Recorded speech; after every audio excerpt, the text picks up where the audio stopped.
Viral baka mo, isang fur mom from Paco, Manila, ang nahuli ang kanyang alaga na relax sa tabi ng kanyang nanay. Nakaunan pa sa braso at share pa sila sa isang kumot. Ayon kay Cathy, sinubukan pa niya alisin sa higaan ng alaga pero pinigilan siya ng kanyang nanay. Dagdag pa niya, mas close talaga ang kanyang nanay at ang alaga na palaging tumatabi kapag natutulog na.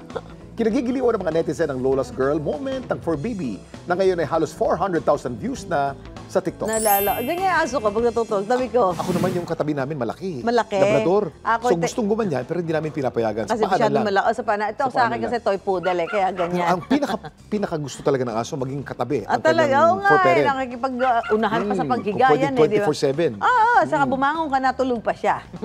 Tapos mauuna pa siya matulog sa'yo talaga.